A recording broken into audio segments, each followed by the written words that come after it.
ನಮಸ್ಕಾರ ಫ್ರೆಂಡ್ಸ್, ಜ್ಯೋತಿ creations YouTube ಚಾನಲ್ಗೆ ತಮ್ಮೆಲ್ಲರಿಗೂ ಆತ್ಮೀಯವಾದ ಸ್ವಾಗತ.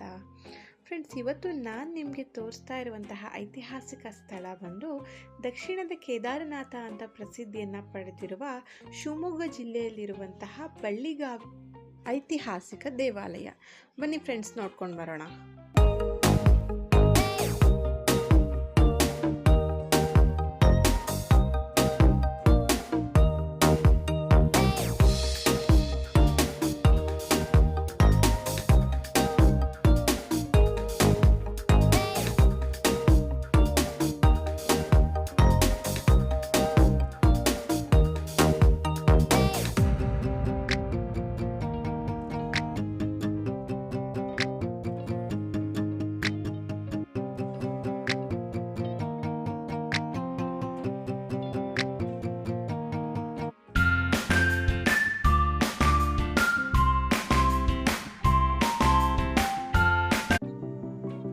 ಬನ್ನಿ ಫ್ರೆಂಡ್ಸ್, ನೋಡ್ಕೊಂಡು ಬರೋಣ. ಇವಾಗ ಇದು ದೇವಸ್ಥಾನದ ಎಂಟ್ರೆನ್ಸ್ ನಾವು ನೋಡ್ತಾ ಇರೋದು. ದೇವಸ್ಥಾನದೊಳಗೆ ಹೋಗ್ತಾ ಇದ್ದೀವಿ. ಈ ಬಳ್ಳಿಗಾವಿ ಶಿವಮೊಗ್ಗ ಜಿಲ್ಲೆಯ ಶಿಕಾರಿಪುರ ತಾಲೂಕಿನಲ್ಲಿರುವ ಒಂದು ಐತಿಹಾಸಿಕ ಸ್ಥಳ ಫ್ರೆಂಡ್ಸ್. ಇದನ್ನು ದಕ್ಷಿಣದ ಕೇದಾರನಾಥವೆಂದು ಕರೀತಾರೆ. ಶಿಕಾರಿಪುರ ಪಟ್ಟಣದಿಂದ ಸುಮಾರು 21 ಕಿಲೋಮೀಟರ್ ದೂರದಲ್ಲಿರುವ ಈ ಪುಟ್ಟ ಹಳ್ಳಿ ಅಲ್ಲಮ್ಮ ಪ್ರಭುಗಳ ಜನ್ಮಸ್ಥಳ ಅಂತಲೂ ಕರೀತಾರೆ. ಹೊಯ್ಸಳರ ವಿಷ್ಣುವರ್ಧನ ರಾಣಿ ಶಾಂತಲೆಯ ತವರು ಮನೆ ಅಂತಲೂ ಇತಿಹಾಸದಲ್ಲಿ ಉಲ್ಲೇಖವಿದೆ ಫ್ರೆಂಡ್ಸ್. ಹೊಯ್ಸಳರ ಶೈಲಿಯ ಈ ಕೇದಾರೇಶ್ವರ ದೇವಾಲಯ ಕಲ್ಯಾಣ ಚಾಲುಕ್ಯರ ಕಾಲದಲ್ಲಿ ಪ್ರಾರಂಭವಾಗಿ ಹೊಯ್ಸಳ ಕಾಲದಲ್ಲಿ ಪೂರ್ಣವಾಯಿತು ಅಂತ ಹೇಳ್ತಾರೆ. ಫ್ರೆಂಡ್ಸ್, ಇದೇನು ನಾವು ನೋಡ್ತಾ ಇದ್ದೀವಲ್ಲ, ಈ ದೇವಸ್ಥಾನ ತ್ರಿಕುಟಾಚಲ ಶೈಲಿಯಲ್ಲಿದೆ. ಇಲ್ಲಿನ ವಾಸ್ತುಶಿಲ್ಪ, ಇಲ್ಲಿನ ಇತಿಹಾಸ, ಇಲ್ಲಿನ ಶಾಸನಗಳು, ವೀರಗಲ್ಲುಗಳು ಏನು ಹೇಳುತ್ತೆ ಅಂತ, ಈ ಪ್ರದೇಶದ ಬಗ್ಗೆ ಏನು ಹೇಳುತ್ತೆ ಅಂತ ನಾವು ಇವಾಗ ನೋಡ್ಕೊಂಡು ಬರೋಣ. ಇವಾಗ ಇದು ನಾನು ತ್ರಿಕುಟಾಚಲ ಶೈಲಿ ಅಂತ ಹೇಳಿದ್ದೀನಲ್ಲ, ಅದು ಈ ದೇವಸ್ಥಾನವನ್ನು ನೀವು ನೋಡ್ತಾ ಇದ್ದರೆ 3 ಗೋಪುರಗಳು ಕಾಣಿಸುತ್ತೆ ಫ್ರೆಂಡ್ಸ್, ಮತ್ತು 3 ಗರ್ಭಗುಡಿಗಳನ್ನು ಹೊಂದಿರುವಂಥ ಈ ದೇವಸ್ಥಾನ. ಇದು ದೇವಸ್ಥಾನದ ಹೊರಭಾಗದಲ್ಲಿರುವಂತಹ ಕೆತ್ತನೆಯನ್ನು ನಾವು ನೋಡ್ತಾ ಇದ್ದೀವಿ. ಹೊರಭಾಗದಲ್ಲಿರುವ ಈ ಗೋಡೆ ಮೇಲೆ ಯಾವ ಥರ ಕೆತ್ತನೆ ಮಾಡಿದ್ದಾರೆ ಅಂತಂದರೆ, ವಾದ್ಯ ಮೃದಂಗಗಳನ್ನು ನುಡಿಸ್ತಾ ಇರುವಂತಹ ಒಂದು ಶಿಲ್ಪಕಲೆಯನ್ನು ದೇವಸ್ಥಾನದ ಗೋಡೆಗಳ ಮೇಲೆ ನಾವು ಕಾಣ್ಬೋದು. ತುಂಬ ಅದ್ಭುತವಾದ ಕೆತ್ತನೆಗಳನ್ನು ನಾವು ನೋಡ್ಬೋದು ಫ್ರೆಂಡ್ಸ್. ಇಲ್ಲಿ ನೀವು ನೋಡ್ತಾ ಇರೋದು ಇದು ವಸ್ತು ಸಂಗ್ರಹಾಲಯ. ಇದನ್ನು ನಾವು ಆಮೇಲೆ ನೋಡೋಣ. ಸೊ ಇವಾಗ ನಾವು ಈ ದೇವಸ್ಥಾನದ ವಿಶೇಷತೆ ಅಂದರೆ, ನಮಗೆ 3 ಕಡೆಯಿಂದ ಪ್ರವೇಶ ದ್ವಾರ ಇದೆ. ಪೂರ್ವ, ಪಶ್ಚಿಮ ಮತ್ತು ದಕ್ಷಿಣಕ್ಕೆ ನಮಗೆ ಪ್ರವೇಶ ದ್ವಾರ ಇದೆ ಫ್ರೆಂಡ್ಸ್. ಈಗ ನಾವು ಪೂರ್ವ ಪ್ರವೇಶ ದ್ವಾರದಲ್ಲಿ ನಾವು ಹೋಗ್ತಾ ಇದ್ದೀವಿ ಒಳಗಡೆ. ಮೇಲ್ಗಡೆ ನಾವು ಶಿಲ್ಪಕಲೆ ಕೆತ್ತನೆಯನ್ನು ನಾವು ನೋಡಬಹುದು. ನೀವು ನೋಡ್ತಾ ಇದ್ದೀರಾ ಮೇಲ್ಗಡೆ ಇದೆಲ್ಲ ಎಷ್ಟು ಚೆನ್ನಾಗಿ ಕೆತ್ತನೆಯನ್ನು ಆ ಕಾಲದಲ್ಲಿ ಹೊಯ್ಸಳರ ಕಾಲದ ಒಂದು ಕೆತ್ತನೆ ಅಂತಲೇ ಹೇಳ್ಬೋದು. ಒಳಗೆ ನಾವೀಗ ಎಂಟ್ರಿ ಆಗ್ತಾ ಇದ್ದೀವಿ. ಎಂಟ್ರಿ ಆಗ್ತಿದ್ದಂಗೆ ನಮಗೆ ಇಲ್ಲಿ ಸಿಗೋದು, ಇದನ್ನು ನವರಂಗ ಅಂತ ಕರೀತಾರೆ. ಇಲ್ಲಿ ನಾವೇನು ನೋಡ್ತಾ ಇದ್ದೀವಲ್ಲ, ಇದು ನವರಂಗ. ಮತ್ತು ಇಲ್ಲಿ ಆಸನಗಳು ಏನಿದಾವಲ್ಲ, ಇದನ್ನು ಕಕ್ಷಾಸನ ಅಂತ ಕರೀತಾರೆ. ಆಗಿನ ಕಾಲದಲ್ಲಿ ಏನೇ ಒಂದು ಕಾರ್ಯಕ್ರಮಗಳು ನಡೀತಾ ಇದ್ದರೂ ನಾವು ಅಲ್ಲಿ ಕುತ್ಕೊಂಡು ನೋಡುವಂತಹ ಒಂದು ವ್ಯವಸ್ಥೆ ಆಗಿನ ಕಾಲದಲ್ಲಿ ಈ ದೇವಸ್ಥಾನದಲ್ಲಿ ಮಾಡಿದ್ರಂತೆ. ಸೊ ಇದನ್ನು ಕಕ್ಷಾಸನ ಅಂತಾರೆ. ಈ ಒಂದು ದೇವಸ್ಥಾನ 44 ಕಂಬಗಳನ್ನು ಹೊಂದಿದೆ ಫ್ರೆಂಡ್ಸ್. 44 ಕಂಬಗಳು ಕೂಡ ಅದರದ್ದೇ ಆದ ಒಂದು ವಿಶೇಷತೆಯನ್ನು ಹೊಂದಿದೆ. ಈಗ ನಾವು ನೋಡ್ತಾ ಇರೋದು ಇದನ್ನು ಸಪ್ತಮಾತೃಕೆಯರು ಅಂತ ಕರೀತಾರೆ. ಈ ವಿಗ್ರಹಗಳು ಸಪ್ತಮಾತೃಕ ವಿಗ್ರಹಗಳು. ಮತ್ತು ಈ ವಿಗ್ರಹ ಏನಿದೆಯಲ್ಲ, ಎಡಭಾಗಕ್ಕೆ ಇರುವಂಥ ಒಂದು ವಿಗ್ರಹ ಬ್ರಹ್ಮಲಿಂಗೇಶ್ವರ. ತ್ರಿಕುಟಾಚಲ ಅಂತ ನಾನು ಹೇಳಿಲ್ವಾ, ಬ್ರಹ್ಮ, ವಿಷ್ಣು, ಮಹೇಶ್ವರನ ವಿಗ್ರಹಗಳನ್ನು ಇಲ್ಲಿ ಸ್ಥಾಪನೆ ಮಾಡಿರುವಂಥದ್ದು. ಮೇಲ್ಗಡೆ ಇದೇನು ನೀವು ನೋಡ್ತಾ ಇರೋದಿರಲ್ಲ, ಇದು ಯಾವುದೇ ಮರದ ತುಂಡುಗಳಿಂದ ಮಾಡಿರುವಂಥ ಕೆತ್ತನೆ ಅಲ್ಲ. ಇದು ಶಿಲೆಯಿಂದ ಮಾಡಿರುವಂಥ ಶಿಲಾವಿನ್ಯಾಸ, ಕಲ್ಲಿನಿಂದ ಕೆತ್ತಿರುವಂತಹ ಒಂದು ಅದ್ಭುತವಾದ ಕೆತ್ತನೆ ಫ್ರೆಂಡ್ಸ್. ಇವಾಗ ಏನು ನೀವು ನೋಡ್ತಾ ಇದ್ದೀರಲ್ಲ, ಇದು ದೇವಸ್ಥಾನದ ಗರ್ಭಗುಡಿ. ಇದೇ ಕೇದಾರನಾಥದ ಲಿಂಗದ ದರ್ಶನ. ಹೊಯ್ಸಳರ ಕಾಲದಲ್ಲಿ ಪೂಜೆ ಮಾಡ್ತಿದ್ದಂಥ ಒಂದು ಕೇದಾರನಾಥ. ಇದು ಗರ್ಭಗುಡಿಯ ಸುಂದರವಾದ ಒಂದು ವ್ಯೂ ಫ್ರೆಂಡ್. ಮೇಲ್ಗಡೆ ಏನು ನೋಡ್ತಾ ಇದ್ದೀರಲ್ಲ, ಇದನ್ನು ಮಕರ ತೋರಣ ಅಂತ ಕರೀತಾರೆ. ಅಲ್ಲೂ ಕೂಡ ಬ್ರಹ್ಮ, ವಿಷ್ಣು, ಮಹೇಶ್ವರ ಅವರನ್ನು ಕೆತ್ತಲಾಗಿದೆ ಫ್ರೆಂಡ್ಸ್. ಒಂದು ದೇವಸ್ಥಾನದ ಸುಂದರ ಕೆತ್ತನೆಯನ್ನು ನಾವು ನೋಡ್ತಾ ಇದ್ದೀವಿ. ಇಲ್ಲಿ ಪಕ್ಕದಲ್ಲಿ ನಾಗಲಿಂಗವನ್ನು ಸ್ಥಾಪನೆ ಮಾಡಿದ್ದಾರೆ. ಮತ್ತು ನಾನು ಹೇಳಿದ ಹಾಗೆ ಬಲಭಾಗಕ್ಕೆ ವಿಷ್ಣುವಿನ ಒಂದು ವಿಗ್ರಹ, ವಿಷ್ಣುವಿನ ಒಂದು ಗರ್ಭಗುಡಿಯನ್ನು ನಾವು ಕಾಣ್ಬೋದು. ಮೇಲ್ಗಡೆ ಗಜಲಕ್ಷ್ಮಿಯರ ಒಂದು ಕೆತ್ತನೆಯನ್ನು ನಾವು ನೋಡುತ್ತಾ ಇದ್ದೀವಿ ಫ್ರೆಂಡ್ಸ್.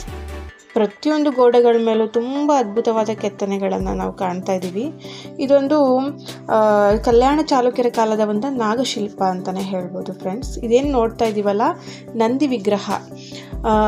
ಇದು ಎಲ್ಲ ದೇವಸ್ಥಾನಗಳಲ್ಲೂ ನೋಡಿದ್ರೆ ನಂದಿ ವಿಗ್ರಹ ಗರ್ಭಗುಡಿ ಹತ್ರನೇ ಇರುತ್ತೆ. ಆದರೆ ಈ ದೇವಸ್ಥಾನದಲ್ಲೂ ವಿಶೇಷತೆ ಏನು ಅಂತಂದರೆ, ಗರ್ಭಗುಡಿಯಿಂದ ಸುಮಾರು 15 ಅಡಿ ಅಷ್ಟು ದೂರ ನಂದಿ ವಿಗ್ರಹವನ್ನು ಪ್ರತಿಷ್ಠಾಪನೆ ಮಾಡಿದ್ದಾರೆ. ಈ ವಿಗ್ರಹ ಹೊಯ್ಸಳ ಕಾಲದಲ್ಲಿ ಕೆತ್ತನೆ ಆಗಿರುವಂತಹ ಒಂದು ಅದ್ಭುತವಾದ ನಂದಿ ವಿಗ್ರಹ ಅಂತಲೇ ಕರಿಬೋದು. ನಂದಿ ವಿಗ್ರಹದ ಕೆತ್ತನೆ ಕೂಡ ತುಂಬ ಚೆನ್ನಾಗಿದೆ ಫ್ರೆಂಡ್ಸ್. ಒಂದ್ಸಾರಿ ನೀವು ನೋಡ್ಬೋದು, ನೋಡಿ ಎಷ್ಟು ಚೆನ್ನಾಗಿದೆ ಕೆತ್ತನೆ. ಇದು ಆ ವಿಗ್ರಹದ ಮೇಲ್ಛಾವಣಿನ ನಾನು ನಿಮ್ಗೆ ತೋರಿಸ್ತಾ ಇರೋದು. ಅದು ಕೂಡ ಯಾವುದೇ ಮರದಿಂದ ಮಾಡಿರೋ ಕೆತ್ತನೆ ಅಲ್ಲ. ನಮಗೆ ನೋಡೋಕ್ಕೆ ಮರದ ಪೀಸ್ಗಳಿಂದ ಮಾಡಿದ್ದಾರೆ ಅನಿಸುತ್ತೆ, ಆದರೆ ಅದು ಕಲ್ಲಿನಿಂದ ಕೆತ್ತಿರುವ ಒಂದು ಶಿಲಾವಿನ್ಯಾಸ. ಇವಾಗ ನಾವು ಪಶ್ಚಿಮದ ಪ್ರವೇಶ ದ್ವಾರದ ಮೂಲಕ ನಾನು ಈಚೆ ಬರ್ತಾ ಇದ್ದೀನಿ.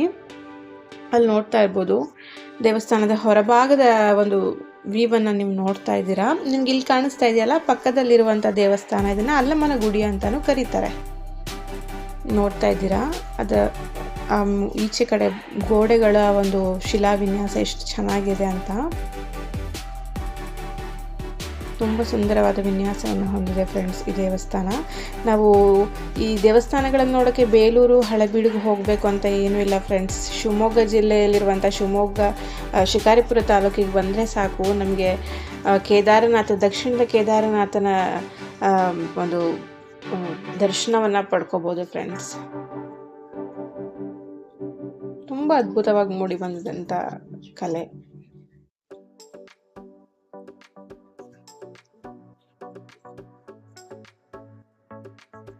ಇವಾಗ ಇಲ್ಲಿ ನೀವು ನೋಡ್ತಾ ಇರೋದು ಅಲ್ಲಮ್ಮನ ಗುಡಿ ಅಂತಾನು ಕರೀತಾರೆ. ಇಲ್ಲಿ ಒಂದು ಶಿವಲಿಂಗವನ್ನು ಪ್ರತಿಷ್ಠಾಪನೆ ಮಾಡಿದ್ದಾರೆ. ಇದನ್ನು ಅರ್ಧ ಮಂಟಪನೂ ಅಂತಾನು ಕರೀತಾರೆ. ಇಲ್ಲಿ ಕೂಡ ಸುಖನಾಸಿದೆ, ಇಲ್ಲಿ ನವರಂಗ ಕಾಣಿಸ್ತಾ ಇದೆ. ಅರ್ಧ ಮಂಟಪ ಅಂತ ಯಾಕಂತಾರೆ ಅಂದರೆ, ಅಲ್ಲಿರುವಂತಹ ಕಂಬಗಳು ಅರ್ಧ ಇದೆ, ಅದಕ್ಕೋಸ್ಕರ ಅರ್ಧ ಮಂಟಪ ಅಂತ ಕರೀತಾರೆ. ಗರ್ಭಗುಡಿಯಲ್ಲಿ ಶಿವಲಿಂಗವನ್ನು ಪ್ರತಿಷ್ಠಾಪಿಸಿದ್ದಾರೆ. ನಾನು ಹೇಳಿದ ಹಾಗೆ ಅಲ್ಲಮ್ಮ ಪ್ರಭು ಅವರು ಬಳ್ಳಿಗಾವಿಯಲ್ಲಿ ಜನಿಸ್ತಾರೆ. ಅವರ ತುಂಬ ಸಮಯವನ್ನು ಇದೇ ದೇವಸ್ಥಾನದಲ್ಲಿ ಕಳೀತಾ ಇದ್ದಿದ್ದರಿಂದ ಇದನ್ನು ಅಲ್ಲಮ್ಮನ ದೇವಸ್ಥಾನ ಅಥವಾ ಅಲ್ಲಮ್ಮನ ಗುಡಿ ಅಂತ ಕೂಡ ಈ ದೇವಸ್ಥಾನವನ್ನು ಕರೀತಾರೆ. ಇನ್ನೊಂದು ವಿಷಯ ಹೇಳಬೇಕು ಫ್ರೆಂಡ್ಸ್, ಏನು ಒಳಗಡೆ ನಾವು ಕೇದಾರನಾಥ ಲಿಂಗದ ಗರ್ಭಗುಡಿಯನ್ನು ನೋಡಿದ್ವಲ್ಲ, ಅದ್ರ ಒಳಗಡೆ 44 ಕಂಬಗಳಿದೆ ಅಂತ ಹೇಳಿದೆ ಅಲ್ವಾ. ಆ 44 ಕಂಬಗಳ ವಿಶೇಷತೆ ಏನು ಅಂತಂದರೆ, ಒಂದೊಂದು ಕಂಬದಲ್ಲಿ ನಾವು ನಿಂತ್ಕೊಂಡು ಆ ಕಂಬವನ್ನು ನೋಡ್ತಾ ಇದ್ದರೆ ನಮ್ಮ ಪ್ರತಿಬಿಂಬ ನೇರವಾಗಿ ಒಂದು ಕಂಬದಲ್ಲಿ ಕಾಣಿಸಿದ್ರೆ, ಮತ್ತೊಂದು ಕಂಬದಲ್ಲಿ ತಲೆ ಕೆಳಗಾದ ಪ್ರತಿಬಿಂಬವನ್ನು ತೋರಿಸ್ತದೆ ಆ ಒಂದು ಕಂಬಗಳು. ಅಂಥ ಒಂದು ವಿಶೇಷತೆಯನ್ನು ಹೊಂದಿರುವಂತಹ 44 ಕಂಬಗಳು ಕೂಡ ಒಂದು ವಿಶೇಷತೆಯನ್ನು ಹೊಂದಿದೆ. ನೀವು ನೋಡ್ತಾ ಇರ್ಬೋದು ಫ್ರೆಂಡ್ಸ್, ಎಷ್ಟು ಅದ್ಭುತವಾಗಿ ಮೂಡಿ ಬಂದಿದೆ ಇಲ್ಲಿನ ಒಂದು ಶಿಲಾವಿನ್ಯಾಸ.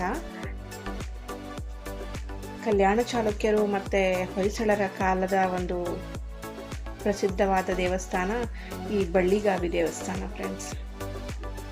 ಇಲ್ಲಿ ನೀವು ನೋಡ್ತಾ ಇರೋದು ಈ ಒಂದು ಮಂಟಪ ಶಿಥಿಲಗೊಂಡಿರುವ ಒಂದು ಸ್ಥಿತಿಯಲ್ಲಿ ಕಾಣಿಸ್ತಾ ಇದೆ. ಕಾಣಿಸಿದ್ರು ಕೂಡ ಅದ್ರ ವಿಶೇಷತೆ ಏನು ಅಂತಂದರೆ, ಇದನ್ನೊಂದು ಕಚ್ಚಾ ಕಲ್ಲುಗಳಿಂದ ಕಟ್ಟಿದ್ದಾರೆ. ಮಣ್ಣನ್ನು ಯೂಸ್ ಮಾಡಿಬಿಟ್ಟು ಕಚ್ಚಾ ಕಲ್ಲುಗಳಿಂದ ಕಟ್ಟಿರುವಂತಹ ಒಂದು ಮಂಟಪ. ಇದೊಂದು ಗ್ರಾವಿಟೇಷನಲ್ ಪವರಲ್ಲಿ ಇರೋದಷ್ಟೇ. ಇದಕ್ಕೆ ಏನು ಎಕ್ಸ್ಟ್ರಾ ಅವರು ಮಣ್ಣು ಸಿಮೆಂಟ್ ಹಾಕ್ಬಿಟ್ಟು ಅಥವಾ ಮಣ್ಣೊಳಗೆ ಉಗ್ಬಿಟ್ಟು ಕಂಬಗಳನ್ನು ನಿಲ್ಲಿಸಿಲ್ಲ. ಇಲ್ಲಿ ನೀವು ನೋಡ್ತಾ ಇರೋದು ಮೇಲ್ಗಡೆ ನಿಮಗೆ ಕಾಣಿಸ್ತಾ ಇರೋದು ಹೊಯ್ಸಳರ ರಾಜ್ಯ ಲಾಂಛನ ಫ್ರೆಂಡ್ಸ್. ಸಳ ಮಹಾರಾಜ ಹುಲಿಯನ್ನು ಕೊಲ್ಲುತ್ತಿರುವಂತಹ ಒಂದು ದೃಶ್ಯ ಅದು. ಅದನ್ನು ದೇವಸ್ಥಾನದ ಗೋಪುರದ ಮೇಲೆ ಹಾಕಿದ್ದಾರೆ. ಹೊಯ್ಸಳರ ರಾಜ್ಯ ಲಾಂಛನ ಅದು ನೀವು ನೋಡ್ತಾ ಇರೋದು.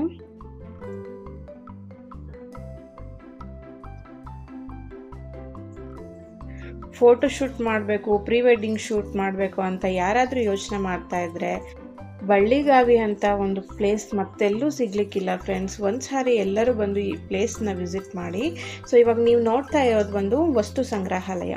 ಈ ವಸ್ತು ಸಂಗ್ರಹಾಲಯದಲ್ಲಿ ಏನಿದೆ ಅಂತಂದರೆ, ಶಿವಮೊಗ್ಗ ಸುತ್ತಮುತ್ತಲಿನ ಅಲ್ಲಿ ಎಲ್ಲಾದರೂ ಈ ಹಳೆಯ ಈ ಒಂದು ಶಾಸನಗಳಾಗಿರಬಹುದು, ವೀರಗಲ್ಲುಗಳಾಗಿರಬಹುದು, ಶಿಥಿಲಗೊಂಡಿರುವಂತಹ ವಿಗ್ರಹಗಳೇನಾದರೂ ಸಿಕ್ಕಿದರೆ ಅದನ್ನೆಲ್ಲ ತಗೊಂಡು ಬಂದು ಇಲ್ಲಿ ಇಟ್ಟು ಸಂರಕ್ಷಣೆ ಮಾಡುವಂತಹ ಕೆಲಸ ಮಾಡ್ತಾ ಇದ್ದಾರೆ. ನಮ್ಗೆ ಒಳಗಡೆ ವಸ್ತು ಸಂಗ್ರಹಾಲಯದಲ್ಲಿ ಒಳಗಡೆ ಪ್ರವೇಶ ಇಲ್ಲ, ಸೊ ಅದಕ್ಕೋಸ್ಕರ ನಾನು ಈಚೆ ಕಡೆ ತುಂಬಾ ವಿಗ್ರಹಗಳಿದೆ, ತುಂಬ ಶಿಥಿಲಗೊಂಡಿರುವ ಸ್ಥಿತಿಯಲ್ಲಿದೆ ಪ್ರತಿಯೊಂದು ಕಲ್ಲುಗಳು ಕೂಡ. ದೇವರ ವಿಗ್ರಹಗಳನ್ನು ನೋಡಬಹುದು ನಾವು. ನೋಡ್ತಾ ಇದ್ದೀರಾ, ಎಲ್ಲ ಒಂಥರ ಹಾಳಾಗಿರೋ ಸ್ಥಿತಿಯಲ್ಲಿದೆ, ಅದನ್ನೆಲ್ಲ ತಗೊಂಡು ಬಂದು ಇಲ್ಲಿ ಇಟ್ಟಿದ್ದಾರೆ. ಇಲ್ಲಿ ನೋಡಿ ಗೊಮ್ಮಟೇಶ್ವರನ ವಿಗ್ರಹ ಕಾಣ್ತಿದೆ, ಆಂಜನೇಯನ ವಿಗ್ರಹ ಕಾಣ್ತಾ ಇದೆ. ಇವೆಲ್ಲ ಹಳೆ ಕಾಲದ ಒಂದು ಶಾಸನಗಳನ್ನು ನೋಡ್ತಾ ಇದೀವಿ, ವೀರಗಲ್ಲುಗಳನ್ನು ನೋಡ್ತಾ ಇದೀವಿ. ಇದು ಶಿವಮೊಗ್ಗ, ಶಿಕಾರಿಪುರ, ಬನವಾಸಿ ಸುತ್ತಮುತ್ತ ಎಲ್ಲಿ ಸಿಕ್ಕಿದ್ರು ಕೂಡ ಆ ಒಂದು ಕಲ್ಲುಗಳನ್ನ, ಒಂದು ಶಾಸನಗಳನ್ನ ಅವನ್ನೆಲ್ಲ ತಗೊಂಡು ಬಂದು ಇಲ್ಲಿ ಇಡ್ತಾರೆ. ನೋಡಿ, ಇಲ್ಲೊಂದು ನಂದಿ ಇದೆ, ನಂದಿ ಕೂಡ ಅದೊಂದು ಶಿಥಿಲಗೊಂಡಿದೆ. ಇಲ್ಲಿ ಕಾಣ್ತಾ ಇರೋದು ಶಿವನ ವಿಗ್ರಹ ಫ್ರೆಂಡ್ಸ್. ಅದು ನೋಡಿ, ಇಲ್ಲಿರೋದೆಲ್ಲ ಹಳೆ ಕಾಲದ ಕಲ್ಲುಗಳು.